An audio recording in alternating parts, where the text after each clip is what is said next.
Okay. Hello class. मैं आपका teacher mister दीपक। और सबसे पहले भाई सायन राम राम। आज जो है क्वेश्चन हम लेकर आए हैं आपके सामने। कुछ क्वेश्चन हैं जो इतिहास के हैं, और ये जो क्वेश्चन हैं ये हमारे एस्टेट और सीटेट दोनों के लिए काफ़ी ज़रूरी है। तो इन क्वेश्चन हम देखेंगे। तो हम ज़्यादा बात ना करके सीधा क्वेश्चन पे आ जाते हैं और देख लेते हैं भाई कि क्वेश्चन के इम्पोर्टेंट्स हैं। तो कुछ क्वेश्चन हम लेकर आए हैं, इन क्वेश्चन पर डिस्कस करेंगे। जैसे पहला क्वेश्चन दिया है कि अल इदरीस किस देश का निवासी था। तो अल इदरीस के बारे में बात करेंगे। तो सबसे पहला इसमें जो ऑप्शन दिए हैं वो देख लो। ईरान, अरब, इराक, अफ्रीका।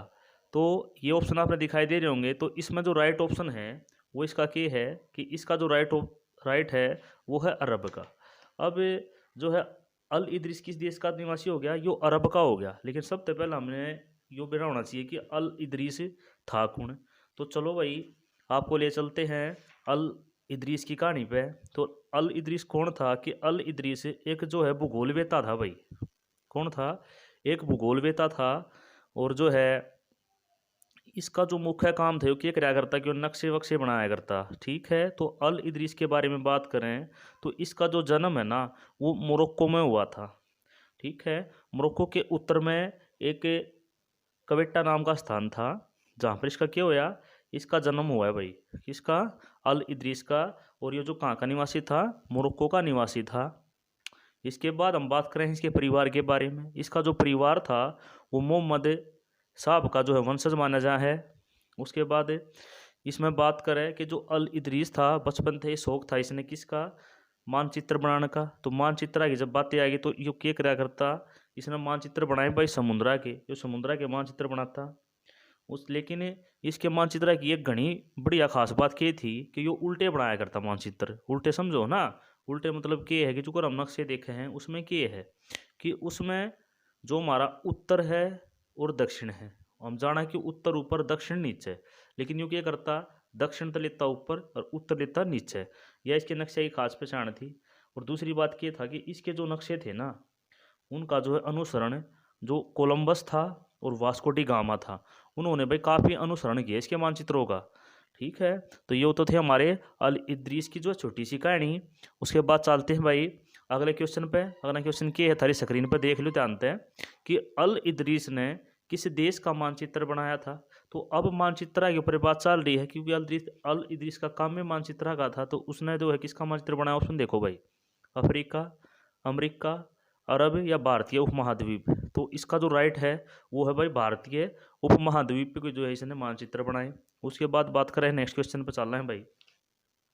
हम नेक्स्ट क्वेश्चन क्या है कि अमीर खुसरो किस सदी के कवि थे। जब हम अमीर खुसरो के ऊपर ही बात कर रहे हैं तो देख लेते हैं भाई किस कौन सी सदी के कवि थे ये। 11वीं, 12वीं, 13वीं और 14वीं। तो अगर हम इस पर बात करें जो अमीर खुसरो थे हमारे वो भाई 14वीं सदी के कवि थे।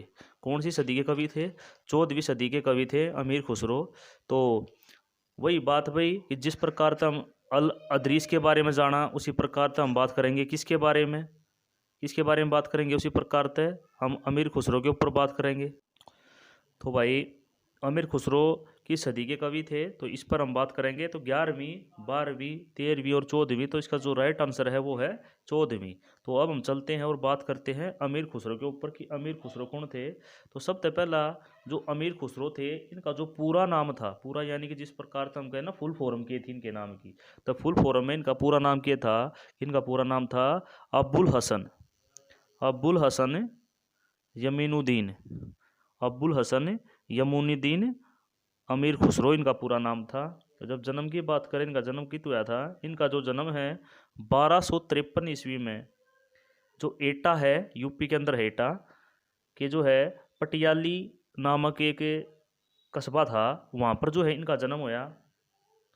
अब भाई इनका जन्म हो गया था। ठीक है। तो इनका जो जीवन काल चल रहा 1253 तय, क्योंकि 1253 में तो इसका जन्म होया और 1253 तय और 1325 थी इसका जीवन काल रहा है भाई। तो उस बात करें आगे कि अमीर खुसरो क्या थे कि एक बहुत ही प्रसिद्ध कवि थे और ये एक मुस्लिम कवि थे। इसने क्या कराया था कि जिसने जो है हिंदी जो हमारी भाषा है उनका जो है खुलकर प्रयोग अपनी कविताओं में इसने जो है कराया।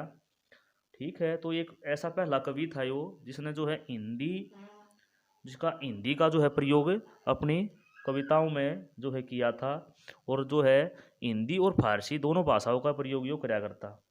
इससे इम्पोर्टेंट क्वेश्चन क्या है कि अमीर जो खुसरो है उसको हिंद का तोता भी कहा जाता है। एक इम्पोर्टेंट क्वेश्चन है एग्जाम की दृष्टि तक या पूछा जा सके, हिंद का तोता, तो हिंद का तोता कौन था? हिंद का तोता था अमीर खुसरो।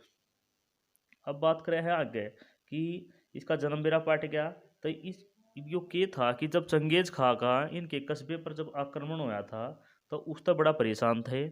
तो इनके माँ बाप क्या था कि वहाँ तय बलबन के शासनकाल में 1266 से 1286 का जो शासनकाल था बलबन का, 1266 से 1286 में ये कड़ा आ गए, ये भारत में आ गए।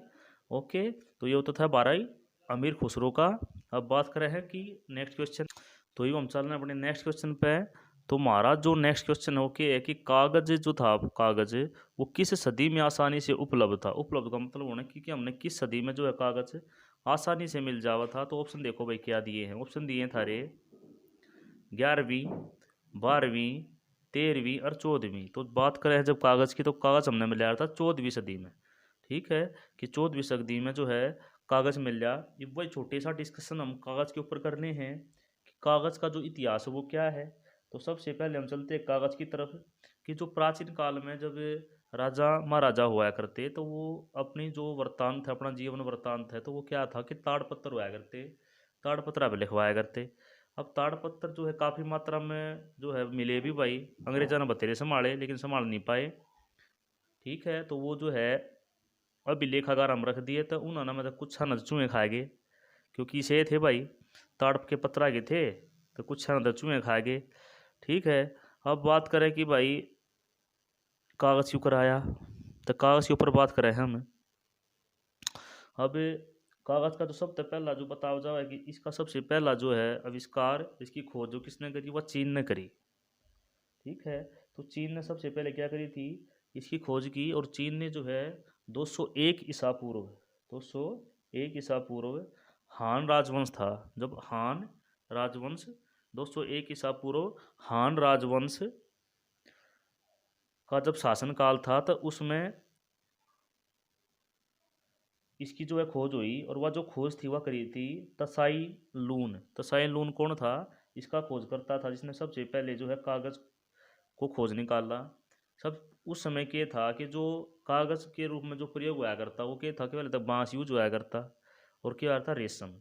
अब रेशम का जो कपड़ा हुआ करता काफ़ी महंगा हुआ करता, और भाई बांस ने देखा है बांस काफ़ी भारा हुआ करता। तो एक दिन बैठा बैठा तसाइलून सोचने लग रहा था कि कुछ इसी चीज़ बनाऊं जो अड़की भी हो। तो तसाइलून सोचा था बैठा बैठा भाई कि कुछ इसी चीज़ बनाऊं जो अड़की भी हो।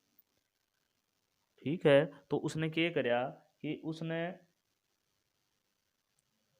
एक रास्ता अपनाया। वो रास्ते में के देखा कि उसने जो है भांग और सहतूत के पत्ते तोड़े, उन पत्ते की और पेड़ा की जो छाल ले ली, और छाल की का प्रयोग करके के बना दिया इसने, कागज़ बना दिया।